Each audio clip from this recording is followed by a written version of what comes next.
Hello everyone, आप सभी लोगों का एक बार फिर से आपके अपने यूट्यूब चैनल मोहम्मद काशिफ इमरान में स्वागत है। दोस्तों, आज के इस वीडियो में हम लोग डिस्कस करने वाले हैं एक इम्पॉर्टेंट टॉपिक को यहाँ पर हम एक्सप्लोर करेंगे। और ये जो टॉपिक है इसको हमने पास्ट में भी काफ़ी बार डिस्कस किया है। और अगर आपको याद हो तो हमारे जो रिसेंट वीडियोस थे इसमें हमने बजट के बारे में काफ़ी डिटेल में डिस्कशन किया था।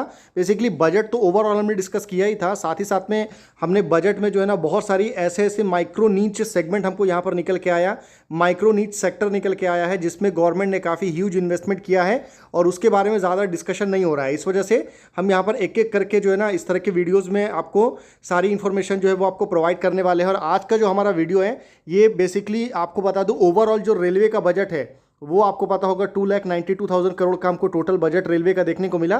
पर रेलवे में जो सबसे बड़ा अमाउंट जो अभी यहाँ पर आपको डिस्ट्रीब्यूट किया गया है ना पर्टिकुलर जिस सेगमेंट के लिए, वो कौन सा है? तो वो है आपको रेलवे सेफ्टी के लिए। किसमें? रेलवे की सेफ्टी को, रेलवे की सिक्योरिटी को ध्यान में रखते हुए आपको ह्यूज अमाउंट ऑफ जो बजट है वो यहाँ पर आपको खर्च किया जाएगा। अब सीधी सी बात है, जो ऐसी कंपनी जो कि रेलवे सेफ्टी के लिए आपको काम कर रही है वो यहाँ पर आपको डायरेक्टली रोल प्ले करेंगी और ऐसे कंपनीज आने वाले टाइम में आपको लिए काफ़ी इंपॉर्टेंट रोल प्ले कर सकती हैं। और इस वजह से हमारा टॉपिक क्या है? तो टॉपिक देख सकते हैं, best 3 small cap stocks got benefited after government announce 1.17 lakh crore in this sector. तो गवर्नमेंट ने जो है ना यहाँ पर पर्टिकुलर इस रेलवे सेफ्टी सेक्टर में कितना इन्वेस्टमेंट किया है। दिस सेक्टर से कहने का मतलब है रेलवे सेफ्टी सेक्टर, यहाँ पर आपको 1,17,000 करोड़ का टोटल इन्वेस्टमेंट जो है वो आपको किया जाएगा। टोटल यहाँ पर बजट एलोकेट किया गया है। अब ये 1,17,000 करोड़ बहुत बड़ा अमाउंट होता है। इसमें आपको रेलवे के जो ट्रैक्स होते हैं उसको डबलिंग करने का काम हो या फिर बहुत सारे ब्रिजेस बनाना हो, ओवरहेड ब्रिज बनाना हो, बहुत सारा काम आता है। पर इसी में एक बहुत इंपॉर्टेंट काम आता है। वो क्या आता है? तो वो है आपको रेलवे कवच सिस्टम, रेलवे कवच, जिसमें आने वाले टाइम में आपको मैसिव स्केल पर जो है ना कवच के ऊपर में गवर्नमेंट ऑफ इंडिया आपको वर्क कर रही है, रेलवे वर्क कर रही है। और इसी से रिलेटेड जो इंपॉर्टेंट स्मॉल कैप स्टॉक्स है जिसके बारे में यहाँ पर हम बात करेंगे आज के वीडियो में। बाकी अभी तक अगर आपने हमारे टेलीग्राम चैनल को सब्सक्राइब नहीं किया तो जाकर के टेलीग्राम चैनल सब्सक्राइब कर सकते हैं। वेबसाइट पर अगर आपने विजिट नहीं किया तो वेबसाइट पर विजिट कर सकते हैं। बाकी यहाँ पर आप देख सकते हैं सेम चीज़ें आपको देखने को मिलेगा। Rail safety spending triple two 1.17 lakh crore in financial year 26। कवच जो है वो आपको एक्सपांड किया गया है। साथ ही साथ में आपको जो सीसीटीवी रोल आउट है ना उसको आपको बढ़ाया गया है। बहुत सारे जो आपको पता होगा वंदे भारत ट्रेनें हो गई, बहुत सारी जो आपको अमृत भारत ट्रेन अभी जो चलेंगी, बाकी जो इंडियन रेलवे की जो बहुत सारी जो हाई क्लास ट्रेनें रहती है ना वहाँ पर मैसिव स्केल पर सीसीटीवी इंस्टॉलेशन किया जा रहा है पैसेंजर्स की सेफ्टी और उनकी सिक्योरिटी को ध्यान में रखते हुए। तो ये भी जो है ना वो आपको रेल सेफ्टी के अंदर में ही आएगा। तो ऐसी कंपनी जो कि सीसीटीवी की मैन्युफैक्चरिंग करती है या जो सीसीटीवी का डिस्ट्रीब्यूशन का काम है उसको भी आप यहाँ पर कंसीडर कर सकते हैं। पर यहाँ पर आज का जो हमारा फोकस है वो आपको कवच से रिलेटेड इस वीडियो में हम डिस्कशन करने वाले हैं। और यहाँ पर आप क्लियरली देख भी सकते हैं कि जो सेफ्टी का एक्सपेंडिचर है ना इंडियन रेलवे का वो नियरली आपको ट्रिपल हुआ है, यानी कि सीधा सीधा 3 टाइम्स से आपको ग्रो किया है पिछले 10 सालों के अंदर में। अभी कितना है? 1,17,693 करोड़ है। 10 साल पहले अगर आप जाएंगे तो ये आपको 39,200 करोड़ हमको देखने को मिलता था। तो मैसिव यहाँ पर डिप्लॉयमेंट आपको किया गया है, मैसिव तरीके से ये बढ़ा है और जिसमें सारी चीज़ें जो है मैंने आपको बताया था वो आपको यहाँ पर देखने को मिलेगा। सबसे पहले आपको यह ध्यान रखना है कि कवच का जो एक्सपांशन है वो कैसे हो रहा है। तो द इंडिजीनियस डेवलप्ड कवच वर्जन 4.0 जो है आपको डिप्लॉय किया जाएगा अक्रॉस आपको 23,360 रूट किलोमीटर में, जो कि इंडिया के जो मेन जो गोल्डन आपको क्वाड्रिलेटरल और आपको अदर हाई डेंसिटी जो नेटवर्क है ना, जैसे दिल्ली मुंबई हो गया, दिल्ली हाईवे हो गया, ये जो हाई डेंसिटी वाले जो नेटवर्क्स हैं वहाँ पर आपको मैसिव स्केल पर कवच का इंस्टॉलेशन किया जाएगा और आने वाले टाइम में पूरे इंडिया में किया जाएगा। इसमें आपको बिल्कुल डाउट नहीं होना चाहिए। और सर्विलेंस को लेकर के जो है ना 12,300 से ज़्यादा जो है ना सीसीटीवी कैमराज जो है वो आपको इंस्टॉल किया जाएगा। Installation of CCTV cameras in approximately 12,300 coaches में, जिसमें आपको वंदे भारत एंड अमृत भारत रहेगा। 460 लोकोमोटिव्स में भी जो है यहाँ पर आपको क्राइम्स एंड यहाँ पर इन्वेस्टिगेशंस को करने के लिए ये सीसीटीवी भी आपको देखने को मिलेगा, जैसा मैंने आपको बताया था। और उसके अलावा लोकोमोटिव इक्विपमेंट्स जो है यहाँ पर आपको वो भी इंस्टॉल किया जाएगा। बाकी बहुत सारे जो ट्रेनिंग रिलेटेड जो वर्क है ना, जो लोको पायलट्स वगैरह होते हैं उनको ट्रेन किया जाएगा। तो ये सारा काम जो है आपको इसी के अंदर में आएगा, कवच सिस्टम के अंदर में आएगा। कवच से रिलेटेड ट्रेनिंग दिया जाएगा आपको एम्प्लॉयज़ लोगों को जो भी रेलवे में एम्प्लॉय हैं। और कवच सिस्टम जो है ना बेसिकली बहुत ही इंटरेस्टिंग सिस्टम है और गवर्नमेंट इस पर वर्क कर रही है मैसिव तरीके से। कि बेसिकली क्या होता है ना, अगर इस ट्रेन के ऊपर में ट्रैक पर अगर ट्रेन आ रही है, सेम ट्रैक के ऊपर में अगर कोई सामने से ट्रेन आ जा रही है तो बीच में आपको एवरी 1 किलोमीटर में कवच सिस्टम यहाँ पर इंस्टॉल होता है, जो कि डायरेक्टली आपको सैटेलाइट से कनेक्ट होता है। फिर ये आपको बीच में जो स्टेशन रहता है वहाँ पर कनेक्ट होता है और उसके बाद में लोको पायलट का जो आपको केबिन होता है वहाँ पर ये कनेक्टेड होता है। दोनों लोको पायलट के केबिन में कनेक्ट रहेगा।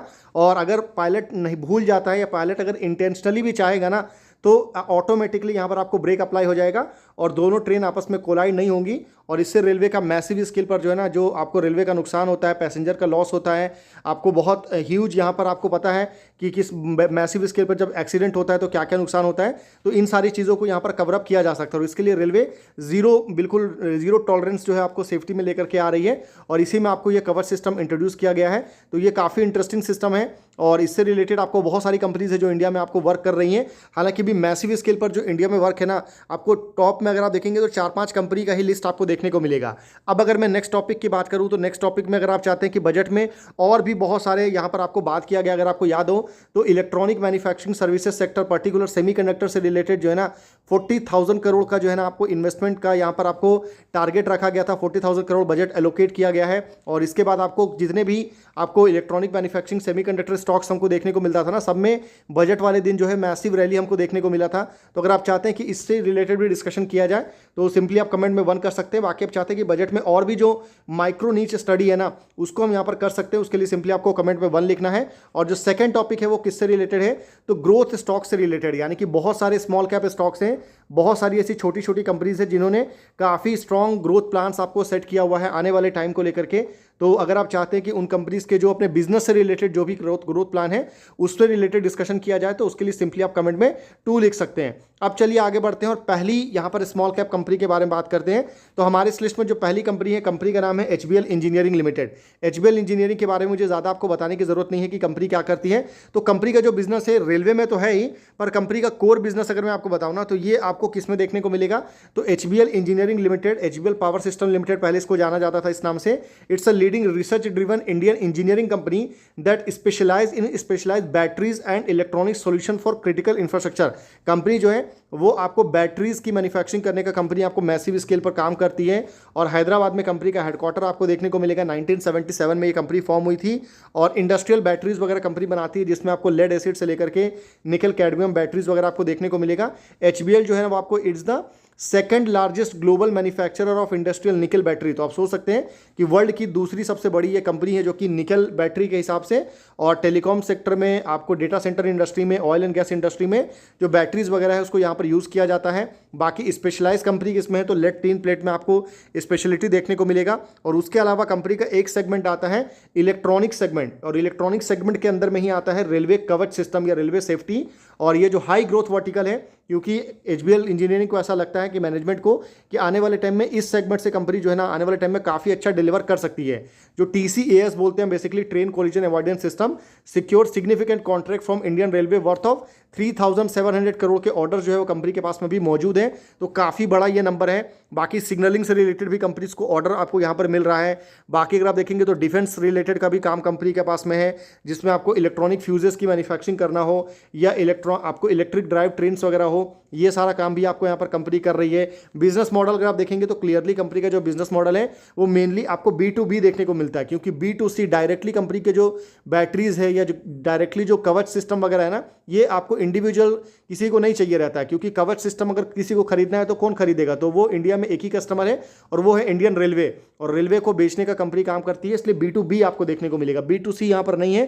तो B2B में नॉर्मली जो कंपटीशन होता है वो कंपेटिवली काफ़ी कम होता है as compare to B2C। Research and development के ऊपर में कंपनी काफ़ी फोकस कर रही है और बाकी 4,000 करोड़ से ज़्यादा का ऑर्डर बुक है। जैसा मैंने बताया था, रिसेंट टाइम में कंपनी को अच्छे ऑर्डर्स वगैरह मिले हैं और बैक टू बैक कंपनी को ऑर्डर्स मिल रहे हैं। बिल्कुल अगर मैं रिसेंट ऑर्डर की भी बात करूँ ना तो यहाँ पर अभी फरवरी 2026 में भी कंपनी को अच्छे ऑर्डर्स यहाँ पर मिला था कवच वर्जन 4.0 से रिलेटेड। फरवरी 11, 2026 को अगर आप देखेंगे तो 800 करोड़ से ज़्यादा का बड़ा ऑर्डर यहाँ पर कंपनी को मिला था। और कहाँ से मिला था तो बनारस लोकोमोटिव वर्क, और ये यहाँ से कंपनी को मिला था for the supply and commissioning of on board कवच सिस्टम वर्जन 4.0।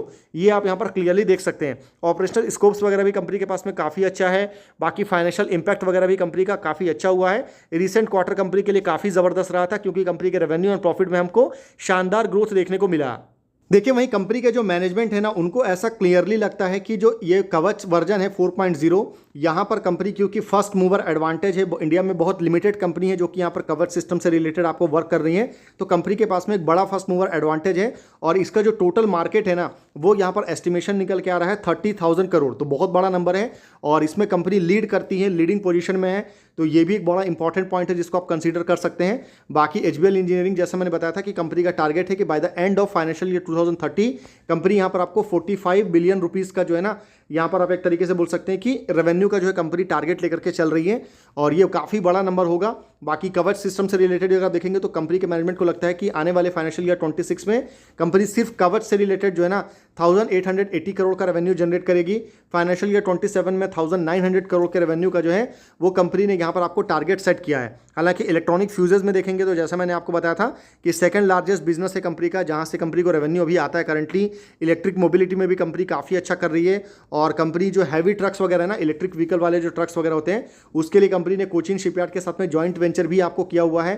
फर्दर कंपनी अपने बिजनेस को एक्सपांड कर रही है और जो कंपनी का कोर बिजनेस है लिथियम आयन बैटरी का, उसके मैन्युफैक्चरिंग से रिलेटेड कंपनी ने 100 करोड़ का कैपेक्स यानी कि कैपिटल एक्सपेंडिचर जो है वो प्लान कंपनी ने यहाँ पर आपको रखा था।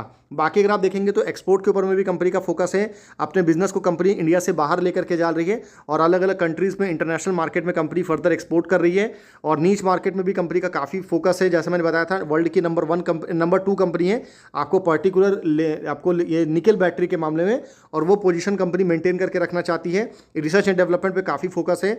बाकी अगर मैं कंपनी के नंबर्स की बात करूं तो यहाँ पर रेवेन्यू अगर आप देखेंगे ना तो 1369 करोड़ का रेवेन्यू था 23 में, जो कि 24 में मैसिव ग्रोथ हमको देखने को मिला और ये बढ़ करके 2233 करोड़ हुआ। हालांकि रिसेंट ईयर में कंपनी के रेवेन्यू में डिक्लाइन देखने को मिला और ये घट करके 1967 करोड़ पर आया।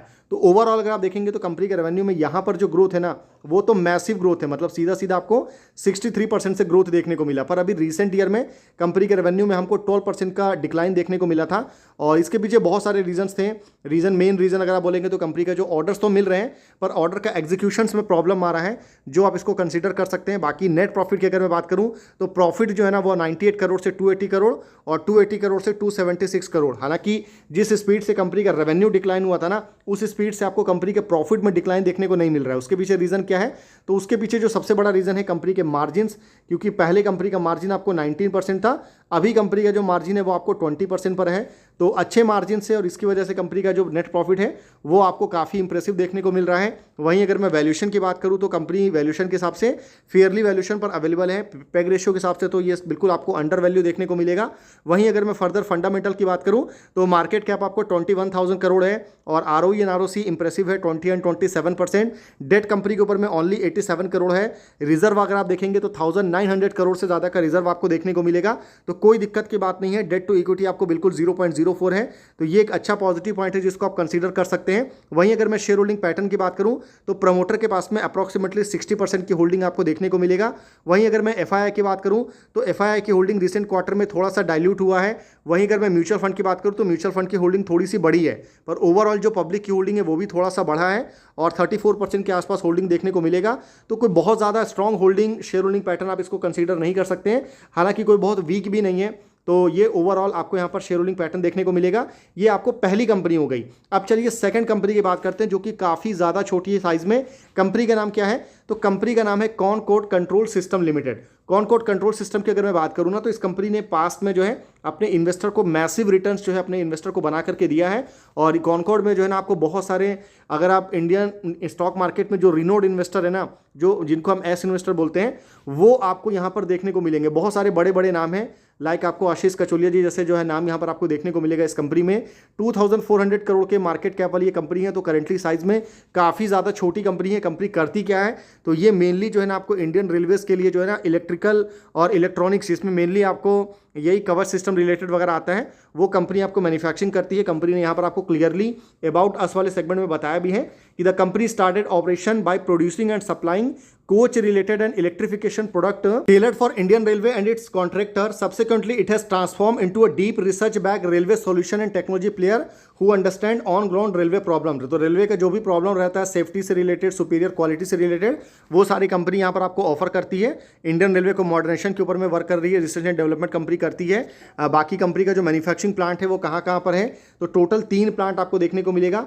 एक आपको लखनऊ में है, उसके अलावा बेंगलोर में, और उसके अलावा आपको हैदराबाद यहाँ पर आप देख सकते हैं। उसके अलावा अगर मैं फर्दर बात करूं कि कंपनी के क्लाइंट कौन कौन से हैं, तो क्योंकि कंपनी मेनली जो है ना रेलवे के लिए ही वर्क करती है, तो यहाँ पर आपको जितने भी क्लाइंट देखने को मिलेंगे मैक्सिमम आपको रेलवे से रिलेटेड ही है। जैसे कि आपको रेल कोच फैक्ट्री हो गया, इंटीग्रल कोच फैक्ट्री हो गया, मॉडर्न कोच फैक्ट्री आप देख सकते हैं। हालांकि रेलवे के अलावा भी कंपनी, क्योंकि इलेक्ट्रॉनिक्स में और भी बहुत सारे क्लाइंट्स हैं पूरे वर्ल्ड में, तो इंडिया से आपको बहुत सारे क्लाइंट्स भी देखने को मिलेगा, जैसे कि L&T एक बहुत बड़ा नाम है। उसके अलावा अगर आप देखेंगे टाटा प्रोजेक्ट्स है, उसके अलावा अगर आप देखेंगे तो SW देखने को मिलेगा, विक्रम इंजीनियरिंग देखने को मिलेगा, KEC इंटरनेशनल एक बहुत बड़ा नाम है, BHEL देखने को मिलेगा, ABB है, सीमेंट्स है, RVNL देखने को मिलेगा। तो बहुत सारे क्लाइंट्स हैं। हालांकि जो मैक्सिमम क्लाइंट है ना कंपनी के, वो आपको मेट्रो से या रेलवे से रिलेटेड ही देखने को मिलेगा। यहाँ पर आप क्लियरली वो सारी चीज़ें आप देख भी सकते हैं, ठीक है। अब अगर मैं फर्दर बात करूं कि कंपनी आपको क्या ग्रोथ यहां पर एक्सपेक्ट कर रही है, तो कंपनी जो मार्केट ओवरऑल लेके चल रही है ना, वो 47,450 करोड़ का अपॉर्चुनिटी साइज है बाय 2030, जिसको कंपनी यहां पर आपको टारगेट लेकर के चल रही है। और इसमें जो मेन सेगमेंट आपको कहां से आता है, तो वो आपको कवच से आता है, जिसमें यहां पर आपको 40,000 करोड़ जो है वो आपको कवच देखने को मिलेगा। बाकी जो रिमेनिंग सेगमेंट है वो तो है ही, क्योंकि कंपनी आपको कोचिंग के जो प्रोडक्ट्स होते हैं, जो रेलवे के जो कोच होते हैं उसके प्रोडक्ट्स आपको कंपनी बनाती है, ट्रैक्शन के प्रोडक्ट्स हो गया, मेट्रो के जो बिजनेसेस है उसमें भी कंपनी का बिजनेस है, फ्यूजन से रिलेटेड भी देखने को मिलेगा। उसके अलावा आपको व्हील्स के इंपैक्ट हो गया, आपको यहाँ पर सेक्शन, आपको यहाँ पर डिजिटल एक्सल काउंटर वगैरह, ये सारी चीज़ें तो देखने को मिलेगा। जीरो एमिशन लोको सब सिस्टम भी है, पर जो मैक्सिमम रेवेन्यू कंपनी यहाँ पर एक्सपेक्ट कर रही है ना, वो किससे आएगा, तो वो कवच से आएगा। ये सबसे बड़ा मार्केट है जिसके बारे में मैंने आपसे बात किया था। बाकी कंपनी का जो ओवरऑल जो रेलवे सेक्टर है, ये आपको बताने की जरूरत नहीं है कि वर्ल्ड की 4th लार्जेस्ट ग्लोबली आपको रेलवे है इंडियन रेलवे। और इंडियन रेलवे में ह्यूज कैपेक्स हमको हो रहा है, मैसिव तरीके से जो है ना गवर्नमेंट ऑफ इंडिया यहाँ पर आपको इन्वेस्टमेंट कर रही है। और आने वाले 2030 तक में जो है ना नेट जीरो कार्बन एमिशन का टारगेट भी यहाँ पर आपको रेलवे की तरफ से रखा गया है। तो बड़े बड़े नंबर्स हैं जिसको यहाँ पर अचीव करना है। नेशनल रेलवे प्लान भी है, आपको पता होगा, जो आपको यहाँ पर फ्राइट टू ट्रैफिक है उसको 27% से बढ़ा करके 45% पर लेकर के जाना है। तो काफ़ी सारा यहाँ पर आपको एलोकेशन है रेलवे में, तो इससे कंपनी को काफ़ी फायदा हो सकता है। पर्टिकुलर अगर मैं कंपनी के ऑर्डर बुक की बात करूं, तो कंपनी के पास में जो करंटली ऑर्डर बुक है वो 313 करोड़ है। हालांकि जो कंपनी का साइज है उसके हिसाब से ये ऑर्डर बुक ठीक है, मतलब कोई बहुत बड़ा साइज नहीं है कंपनी का। तो यहाँ पर देख सकते हैं ओपनिंग ऑर्डर बुक 212 करोड़ का था। नए ऑर्डर जो कंपनी को मिला ये आप देख सकते हैं 182 करोड़, कुछ ऑर्डर कंपनी ने एग्जीक्यूट भी किया। ये सारे नंबर्स हैं। मैनेजमेंट जो है काफ़ी ज़्यादा कॉन्फिडेंट है। मैनेजमेंट को ऐसा लगता है कि फाइनेंशियल ईयर 26 का जो फर्स्ट हाफ था वो तो ठीक था जो भी था, पर कंपनी के लिए जो सेकंड हाफ है वो भी काफ़ी अच्छा हो सकता है। अच्छे ग्रोथ जो है कंपनी ने आपको डिलीवर किया है। बाकी अगर मैं फर्दर बात करूं तो यहाँ पर कंपनी ने क्लियरली बोला है कि Concord control system is a key player in India's railway safety infrastructure, specifically through its major involvement in the Kavach 4.0 automatic train protection system. In February 2026, the company secured a significant contract worth of 185 crore का जो है ना बहुत recent time में, अभी कुछ दिन पहले ही कंपनी को ये बहुत बड़ा ऑर्डर यहाँ पर इंडियन रेलवे की तरफ से मिला है। तो बहुत ज़्यादा कंपनी है नहीं कवच से रिलेटेड। तो मैंने आपको बताया था कि जो भी छोटी बड़ी कंपनी है आपको सबको वॉच लिस्ट में रखना है। एग्जीक्यूशन स्ट्रेटेजी अगर आप देखेंगे तो यहाँ पर आपको एग्जीक्यूशन स्ट्रेटेजी देखने को मिलेगा। स्कोप ऑफ वर्क में कंपनी को कवच सिस्टम को जो है ना आपको सप्लाई करना है, इंस्टॉलेशन करना है, टेस्टिंग करना है, कमिशनिंग करना है, ये सारा काम कंपनी को डिलीवर करके देना है। RDSO से रिलेटेड आपको यहाँ पर अप्रूवल भी कंपनी को मिला है, और ये भी एक अच्छी बात है। कंपनी यहाँ पर आपको Concord is a leading manufacturer. तो उसके अलावा अगर मैं फर्दर बात करूं तो इन्वेस्टर का कॉन्फिडेंस काफ़ी ज़्यादा एज अ रिटेल इन्वेस्टर भी आता है, क्योंकि जो बड़े नाम है ना प्रोमिनेंट इन्वेस्टर है जैसे कि आशीष कचोलिया और भी बहुत सारे नाम है जो यहाँ पर आपको देखने को मिलेगा। हालांकि मैं आपको हमेशा बोलता हूँ कि आपको इनकी स्ट्रेटेजी बिल्कुल ब्लाइंडली फॉलो नहीं करना है। मतलब ऐसा बिल्कुल नहीं है कि अगर कोई भी अच्छे इन्वेस्टर ने जो है अगर किसी कंपनी में इन्वेस्ट किया है तो आपको जाकर के इन्वेस्ट करना है, ऐसा बिल्कुल नहीं। क्योंकि उनका क्या स्ट्रेटेजी है, वो कितना आपको रिस्क एपेटाइट उनका क्या है, आपका क्या है, ये सारी चीज़ें अलग अलग हैं।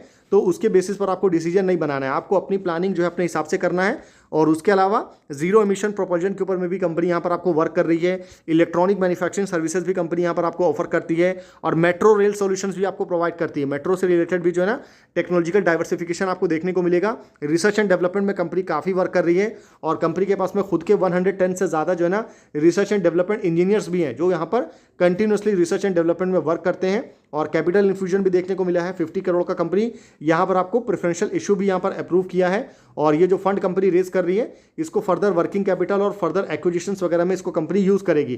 तो ये सारे बात हो गए कॉनकॉर्ड से रिलेटेड। अब बात करते हैं कि कंपनी के रेवेन्यू क्या है, क्योंकि end of the day matter यही करता है। मैं हमेशा आपको बोलता हूँ कि आप सारी चीज़ों को एक तरफ रख दीजिए, रेवेन्यू को सबसे पहले ज़्यादा फोकस करिए, क्योंकि कंपनी के रेवेन्यू में जो है ना आपको ग्रोथ देखने को मिलना चाहिए। क्योंकि अगर ओवरऑल इंडस्ट्री ग्रो कर रही है, सेक्टर ग्रो कर रहा है, तो कंपनी क्या ग्रो कर रही है कि नहीं। तो यहाँ पर अगर आप देखेंगे तो 23 में कंपनी ओनली 49 करोड़ के रेवेन्यू के ऊपर में खड़ी थी। नेक्स्ट ईयर ये बढ़ करके 65 करोड़ हुआ, और अभी कंपनी का रेवेन्यू जो है वो आपको बढ़ करके 124 करोड़ आपको देखने को मिला। यानी कि यहाँ पर जो कंपनी का रेवेन्यू ग्रोथ था वो काफ़ी इंप्रेसिव था।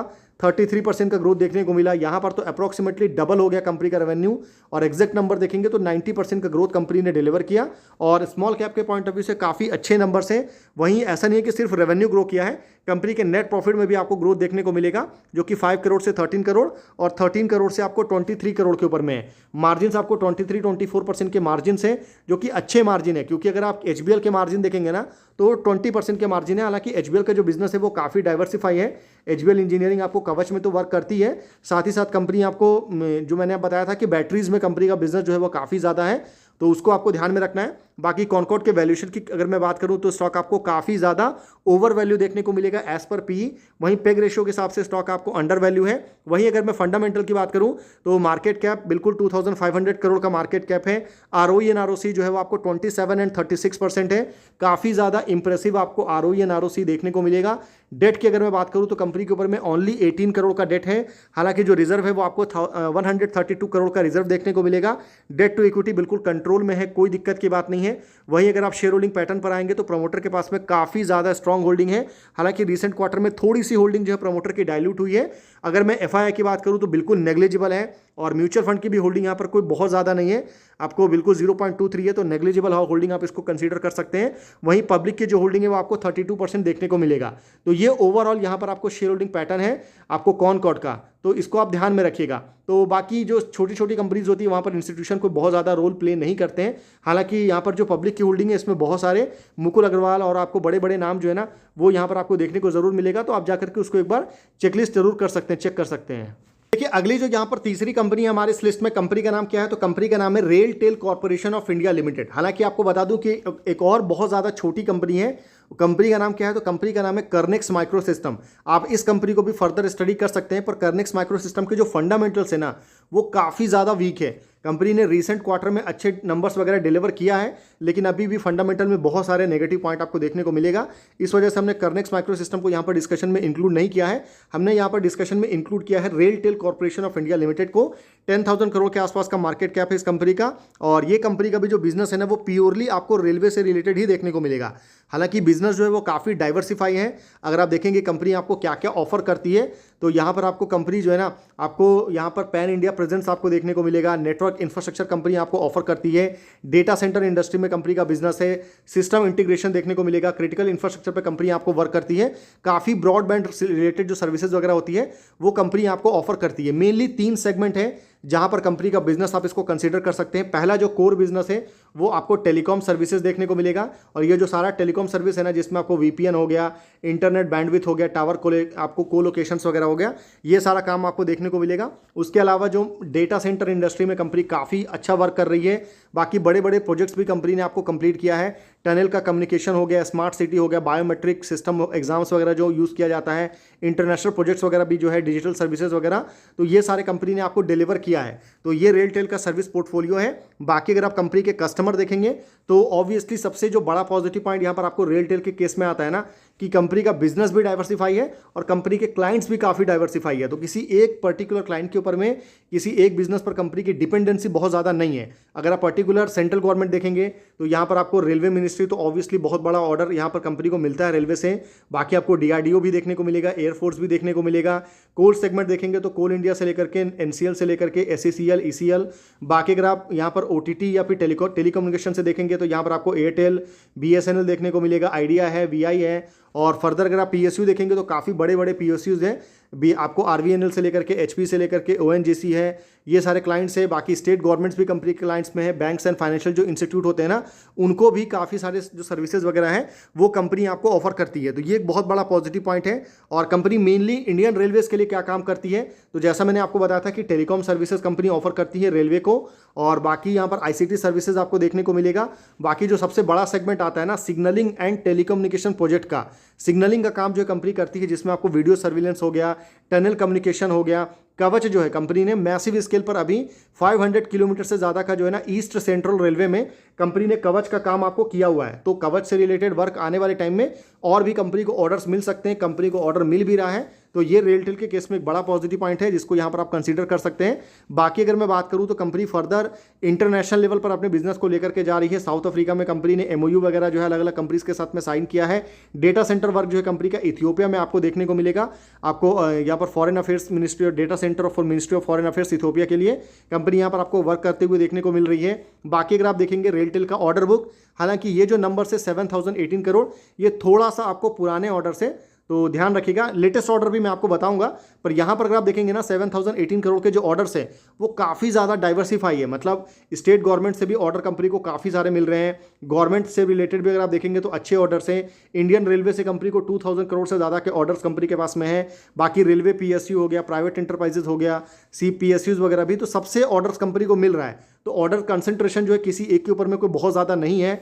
अभी टोटल लेटेस्ट ऑर्डर अगर आप देखेंगे, जो लेटेस्ट डेटा है एज पर सितंबर 30, 2025, वो आपको 8251 करोड़ के आसपास का अप्रॉक्सीमेटली ऑर्डर बुक जो है वो कंपनी यहाँ पर आपको होल्ड करती है। तो काफ़ी अच्छे ऑर्डर्स है कंपनी के पास में। बाकी अगर आप देखेंगे रेलटेल कॉर्पोरेशन, तो नवरत्न ये पोजीशन कंपनी आपको होल्ड करती है। नवरत्न PSU कंपनी है, गवर्नमेंट ऑफ इंडिया की होल्डिंग आपको देखने को मिलेगा। कंपनी का जो रेवेन्यू अभी करंटली जनरेट हो रहा है, इसमें से 60% जो रेवेन्यू है वो प्रोजेक्ट वर्क से आता है, और 40% जो कंपनी का रेवेन्यू है ना वो आपको टेलीकॉम ऑपरेशन से कंपनी आपको जनरेट करती है। बाकी अगर मैं फर्दर बात करूं फाइनेंशियल्स के बारे में, तो कंपनी ने आने वाले फाइनेंशियल ईयर 26 के लिए लेकर के 25% का रेवेन्यू ग्रोथ जो है कंपनी ने यहां पर आपको एक्सपेक्ट किया है। फाइनेंशियल ईयर 27 में ये बढ़ करके 20-25% मेंटेन कंपनी रख सकती है नेक्स्ट ईयर के लिए भी। तो नेक्स्ट 2 साल का आपको विजिबिलिटी देखने को मिलेगा। बाकी डेटा सेंटर का जो बिजनेस है कंपनी का, क्योंकि हाई ग्रोथ सेक्टर है डेटा सेंटर, आपको पता होगा, और डेटा सेंटर में कंपनी फर्दर एक्सपांड कर रही है। RailTel is aggressively expanding its data center footprint. Key initiative including a 10 megawatt data center in Noida and several edge data center at 102 locations across India. तो देख सकते हैं कि कंपनी मैसिव स्केल के ऊपर में अग्रेसिवली जो है आपको डेटा सेंटर इंडस्ट्री में वर्क कर रही है। बाकी अगर आप फर्दर देखेंगे तो इंटरनेशनल मार्केट में भी कंपनी ने एंट्री लिया हुआ है। वियतनाम हो, मॉरिशस हो, UAE हो, इथियोपिया, मैंने आपको ऑलरेडी बताया था। तो यहाँ पर आपको डेडिकेटेड इंटरनेशनल मार्केटिंग का काम हो रहा है। बाकी सैटेलाइट वगैरह भी देखने को मिलेगा। रेलटेल ने जो है स्टारलिंक के साथ में डिस्कशन अभी चल रहा है, हालांकि अभी कंफर्म नहीं है। जैसे ही कुछ कंफर्म होता है तो हम आपके साथ आने वाले किसी वीडियो में ज़रूर इसके बारे में डिस्कशन करेंगे।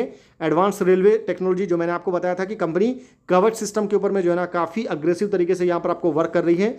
नए नए आपको टेंडर्स वगैरह में कंपनी पार्टिसिपेट भी कर रही है। बाकी अर्बन इंफ्रास्ट्रक्चर में भी कंपनी का आपको वर्क देखने को मिलेगा। और इंटरनेशनल डेटा सेंटर तो मैंने ऑलरेडी बताया था। तो अभी रिसेंट टाइम में भी अगर आप आएंगे ना तो कंपनी को यहाँ पर वेस्ट सेंट्रल रेलवे की तरफ से एक बहुत बड़ा ऑर्डर जो है फरवरी 10, 2026 को 454 करोड़ का कवच सिस्टम से रिलेटेड ऑर्डर कंपनी को मिला है। तो काफ़ी बड़े बड़े ऑर्डर जो है कंपनी ने अभी रिसेंट टाइम में मिला है, डिलीवर कंपनी ने किया है। 1000 किलोमीटर से ज़्यादा का काम जो है वो जबलपुर डिवीजन में कंपनी को रेलवे का यहाँ पर आपको काम करके देना है। और ईस्ट सेंट्रल अगर आप देखेंगे ना तो वहाँ पर भी कंपनी को ऑर्डर मिला था 1109 रेल किलोमीटर में, 264 करोड़ का ये बड़ा ऑर्डर कंपनी के पास में था।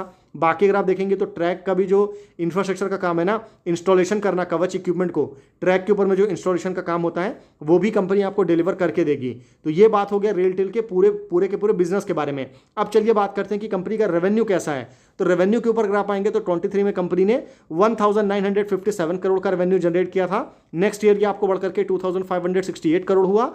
और उसके बाद रिसेंट टाइम में कंपनी का रेवेन्यू जो है वो आपको बढ़ करके 3478 करोड़ पर पहुंचा है। यानी कि कंपनी के रेवेन्यू में आपको शानदार ग्रोथ देखने को मिलेगा। पहले ये ईयर ऑन ईयर में 31% का ग्रोथ था, उसके बाद कंपनी ने 35% का ग्रोथ डिलीवर किया। और आने वाले साल को लेकर के भी कंपनी ने 25% का ग्रोथ जो है वो यहाँ पर कंपनी के मैनेजमेंट ने यहाँ पर आपको एक्सपेक्ट किया है। अब देखना ये इंटरेस्टिंग होगा कि कंपनी क्या एक्चुअल नंबर जो है वो आपको डिलीवर करेगी, ये आपको Q4 के बाद पता चल जाएगा। वहीं अगर आप नेट प्रॉफिट की बात करें तो कंपनी प्रॉफिटेबल है। 188 करोड़ से बढ़कर के 246 करोड़ और 246 करोड़ से बढ़कर के 300 करोड़ का नेट प्रॉफिट आपको देखने को मिलेगा। मार्जिन आपको 15-16% के आसपास का मार्जिन है कंपनी के पास में। वैल्यूएशन पर अगर आप आएंगे तो वैल्यूएशन के हिसाब से स्टॉक आपको ओवर वैल्यू देखने को मिलेगा, तो ये ध्यान रखिएगा। हालांकि अच्छी बात यह है कि इस कंपनी का मार्केट कैप 10,000 करोड़ है, कोई बहुत बड़ी कंपनी नहीं है। ROE एंड ROC 16 एंड 21% है, जो कि अच्छा है। डेट कंपनी के ऊपर में बिल्कुल भी नहीं है, 71 करोड़ का डेट है। 1800 करोड़ के आसपास का रिजर्व है कंपनी के पास में, तो डेट टू इक्विटी का कोई दिक्कत नहीं है। तो ये चीज़ ध्यान रखिएगा। बाकी अगर मैं शेयर होल्डिंग पैटर्न की बात करूँ तो जैसा मैंने बताया कि गवर्नमेंट की यहाँ पर काफ़ी स्ट्रॉन्ग होल्डिंग है, 72% के आसपास। वहीं FII की बात करूँ तो FII की होल्डिंग बड़ी है, अप्रॉक्सीमेटली बढ़कर के ये 3.68 तक आपको पहुंच चुका है, तो अच्छी होल्डिंग है। वहीं अगर मैं म्यूचुअल फंड की बात करूं तो म्यूचुअल फंड की भी होल्डिंग जो है ना वो आपको रिसेंट क्वार्टर में बढ़ा है।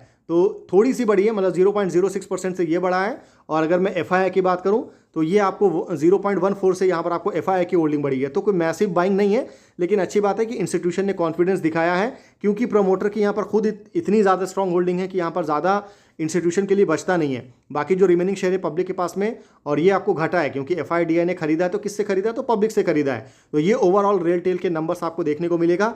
तो ये टोटल 3 कंपनीज थी जिसको यहाँ पर हमने आपके साथ डिस्कस किया, तीनों स्मॉल कैप कंपनीज थी। आई होप आपने वीडियो को पूरा एंड तक देखा है। अगर आपने वीडियो को एंड तक देखा है तो उसके लिए बहुत बहुत थैंक यू सबसे पहले। बाकी क्लियरली डिस्क्लेमर देना बहुत ज़्यादा ज़रूरी है कि हम सेबी रजिस्टर्ड फाइनेंशियल एडवाइज़र नहीं है। तो आपको ध्यान रखना है कि हमारे वीडियोस को सिर्फ आपको नॉलेज एंड एजुकेशन पर्पस से ही लेना है। किसी भी तरह का कोई भी बाई सेल होल्ड का रिकमेंडेशन बिल्कुल भी नहीं है। तो इस चीज़ को आपको ध्यान में रखना है। बाकी वीडियो आपको इन्फॉर्मेटिव लगा हो तो आप वीडियो को लाइक कर सकते हैं। चैनल आपको पसंद आए तो आप चैनल को सब्सक्राइब कर सकते हैं। और आने वाले टाइम में आप कौन से टॉपिक के ऊपर में डिस्कशन चाहते हैं ये भी आप सिंपली कमेंट जरूर करिएगा। तो फिर मिलते हैं आपसे अगले वीडियो में, तब तक के लिए गुड बाय।